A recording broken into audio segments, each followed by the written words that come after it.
In 2001, a real-world exercise tested the emergency response to a bioterror attack on the continental United States. The operation was called Dark Winter. Within just a few days, the simulation spiraled out of control. The operation predicted a rapid breakdown in essential institutions, civil disorder, and massive civilian casualties. Dark Winter has revealed how vulnerable we've become. Our lifestyle, our security, our safety depends on a delicate and unstable economy. We've created a system so complicated that we no longer understand how to control it. Oil, power, shipping, transport. We live in a complex world. And the more complex it gets, the more fragile it becomes. The system is built on a global supply chain that gets things where they're needed, just in time. We've created a house of cards. Remove just one, and everything falls apart. And what's fueling this system? Money. Americans can spend $90 billion in a single day of shopping. Last year, 200 million people swarmed their local stores on November 23rd. We call that day Black Friday. Did you know that a flu virus can survive on the surface of a banknote for up to 17 days? One day, there will be a pandemic. It could begin during the crush of Black Friday sales. A pathogen will jump from tainted banknotes to human skin, onto food, toys, children, and loved ones. By the time patient zero feels the first sore throat, millions of people will already be infected. From this point, the breakdown will happen fast. Day 1, hospitals will reach capacity. Panic will strike. Day 2, quarantine zones will be established. Resources will be rationed. Transport will go into lockdown. Day 3, international trade will stop. The oil will dry up. The stock market will collapse. Day 4, the power will fail. The shelves will be empty. The taps will run dry. And once hunger and despair take hold, people will do anything for survival. By day 5, everyone will be a potential threat.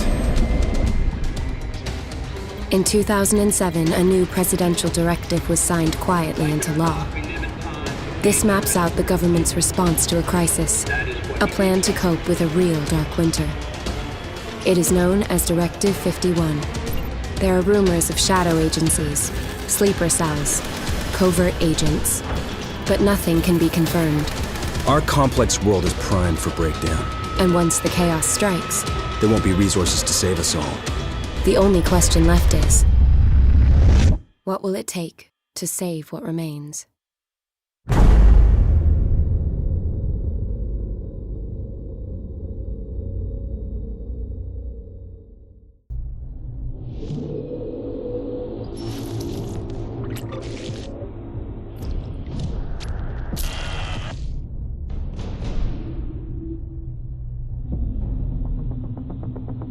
You know, this Black Friday, you can sleep in. All over the region. Retailers are calling this their 149,000 stores offering sales in the cash sales changing hands.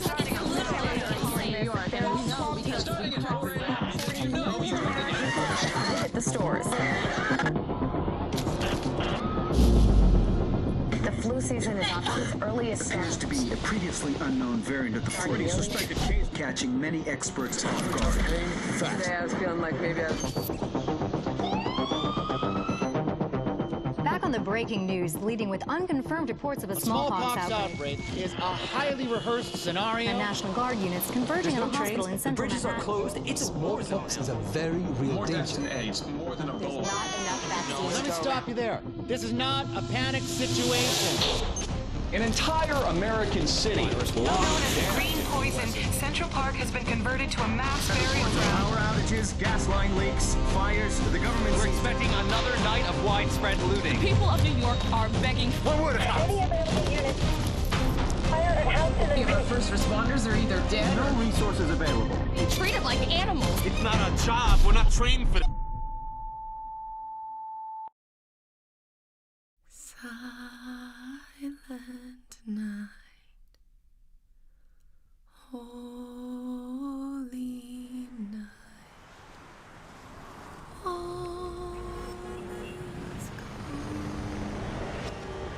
It's hard to watch something you love destroy itself, to see it fall apart. Disaster always feels so distant, detached. Someone else's struggle in some faraway place. It's not until it's in our city, at our doors, that we realize how fragile we are. All of us. All of this.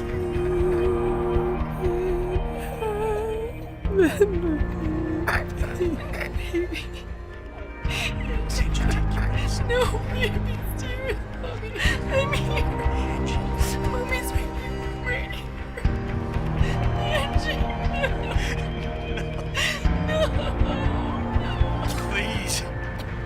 I love you, Marcus. Sarah. And when it hit, when it came down hard. Give me my family back. And we fell. We buried ourselves in anger, fear, in the instinct to survive. I'm sorry, Sarah. I'm just not strong enough.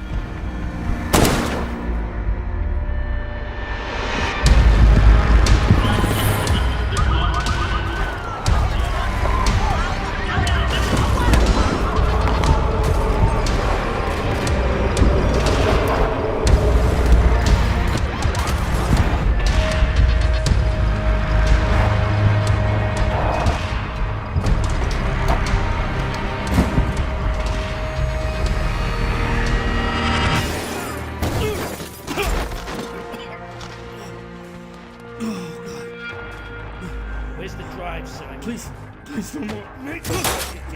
And the real truth is, no one watched. No one saw, wanted to see. Where you going? Tragedy is invisible. People turn away from it and run from it if they can. And it's hard knowing that you belong here, that your purpose lies amongst all this pain. But someone's gotta be there to pick it up, to push back, put the first piece back together, put us all back together.